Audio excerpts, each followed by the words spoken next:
Hey, good morning to everybody. Happy Tuesday. It's Daryl here. It's bright and early, 8 a.m. here in Connecticut on the East Coast. As you can see, I'm still trying out different locations. I think I finally settled into my studio.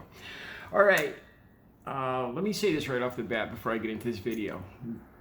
My personal opinion and the opinion of this channel is pro-vaccine. I believe that everybody should do their moral, civic, patriotic duty and get vaccinated and wear a mask. That's my opinion and the opinion of my channel. All right, that being said, because some of the stuff I'm about to discuss is crazy. I don't know any other way to put it. All right, let me get right into it. We all knew this was coming. Okay, August 13 is coming up. If you don't remember what August 13 is, it's the Pillow Man's. It was the Pillow Man's day that he was going to have a symposium, supposedly, and all this information that was going to come out, and what was going to happen, people would just be, their jaws would drop, and Biden would step down willingly, because he was duped too by the Marxist Chinese. This is the Pillow Man's, okay? And the Supreme Court would automatically, pick up this information and overturn the election, and Donald Trump would become president again. Most sane people, most people that went to school, elementary school, high school, have a basic understanding of the legislative, executive, judicial branches of government, can see that this is just utter and complete nonsense, and that's putting it lightly. All right, so that day is coming up. Now, what's happened in the last week? I'll have all the links down below. Mark Meadows, I think that was Trump's chief of staff. I think he was on Newsmax, and he mentioned that he sat down with President Trump. This is just last week. He sat down with President Trump in a shadow cabinet, and he repeats this phrase a couple of times, that he sat down with President Trump and worked out plans to move forward, and with this shadow cabinet. So what he's insinuating here is that we kind of all saw it. We all kind of thought this might happen. Trump, unable to grasp the idea of being a loser, is still clinging to this idea that he's going to be reinstated. And so he's kind of set up his own little shadow government, shadow cabinet, shadow presidency. So until he is brought back to power in front of his loving fans. So this is Mark Meadows, I think it was about a week ago. Now here's interesting. Once again, Madison Cawthorn steps in it. And this is a tweet just from the last couple days. You guys, I'll have the link down below to this. You've got to see this one. He's sitting in a Bedminster, Trump's property. He's sitting at a big conference table. And this is so, I thought, when I saw this video, I thought it was so rude. Somebody's talking. There's a few things I noted during this. It's him with this doing a selfie video. And he shows himself, and then he shows there's somebody talking who he's just completely ignoring. It's so rude that if you're going to have like a business meeting and then somebody's taking selfies in the middle of it, and he goes around the room, and sitting right across from him is Trump. Now this struck me too. At first, I didn't realize it at first. This is the first time I ever saw Trump not sitting at the head of a table. I don't know. I haven't even formulated an idea of what's going on there. I cannot imagine Trump sitting down at any table unless he was at the head of it. With his personality, his arrogant, narcissistic personality, I don't know. I don't know how this happened. Maybe the table was a different shape than I imagined, and he was at the head of it. All right. So Madison Cawthorn says, he puts this in the form of a question. Maybe I'm part of the shadow government. Okay, now I want to discuss that too. Taking me back to my days of manipulation and lying, Tucker Carlson does this. He puts things in the form of a question. So he can't be held responsible for the lies he's telling. I was just asking a question. I wasn't saying it. But you ask anybody that watches these things, the Tucker Carlson, his whole show is like that, where he poses these questions and people walk away with it as a statement. You know, Tucker Carlson said this, Madison Cawthorn said this. So anyway, he poses this question, maybe I'm part of the shadow government. And like I said, I think he phrases it like that so he'll avoid responsibility. I think he phrases it like that because he does not, God forbid, he gets on the wrong side of Trump, the cash cow.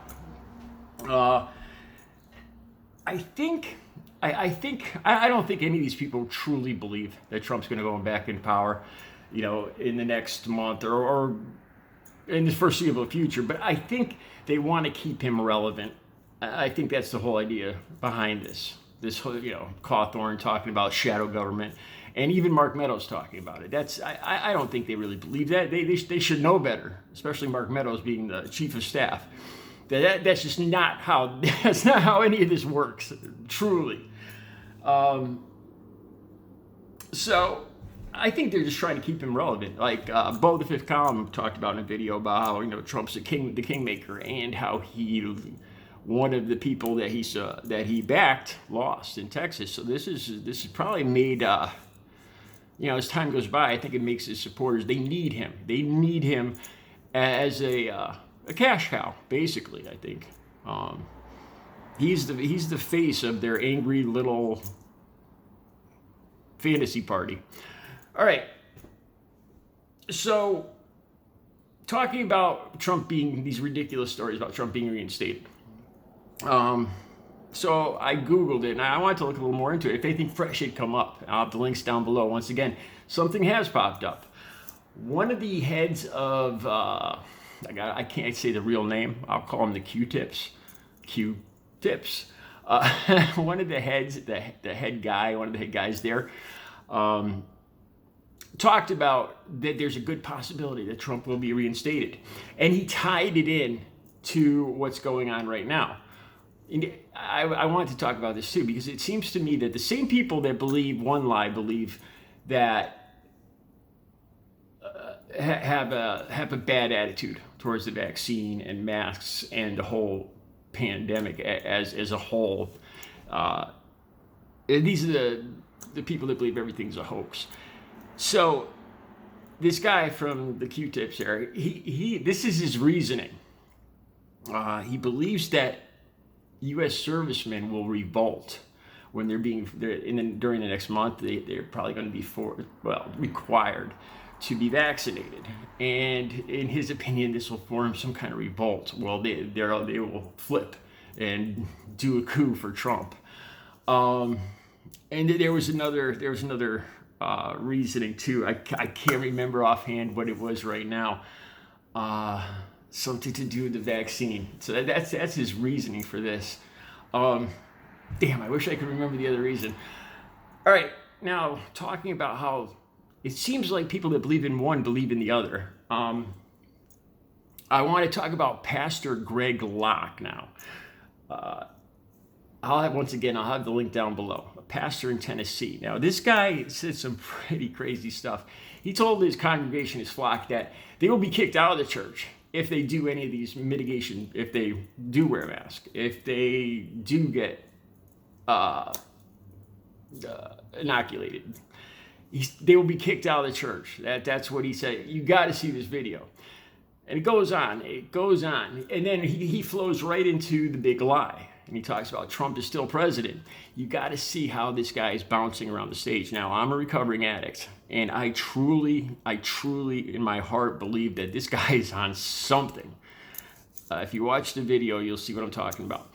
But even more than that, he goes on to say that only crack-addicted, demon-infested Democrats, or something along that, crack-addicted, demon-infested liberals, Marxists, I forgot what the rest of it was. So that's what he says. They're the only ones that believe that Trump didn't win. You see, he says this. This guy is supposed to be a pastor. And then I thought about the whole GOP thing. Their lame reasoning for not getting the vaccine is freedom of choice. And you have this guy, this pastor Greg Locke, and he's doing the opposite. He's not offering any freedom of choice. He's requiring the opposite of there is no freedom of choice there. If you don't do what he says, you get kicked out of the church. There's no freedom of choice there either.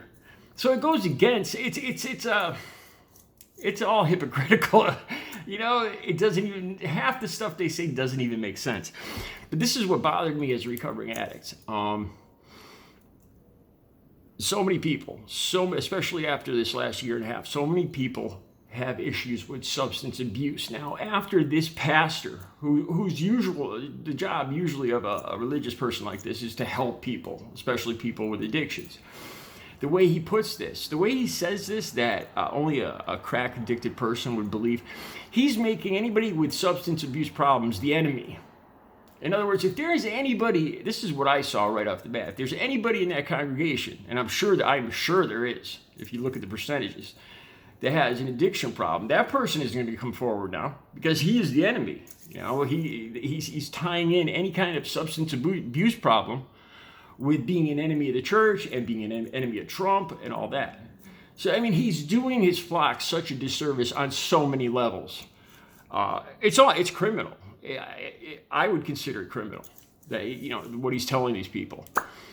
All right, I see I'm running long now on time. Those are just some thoughts on Trump's shadow cabinet, and with August 13th quickly approaching. All right, you guys have a great Tuesday. I'll be back later with another video.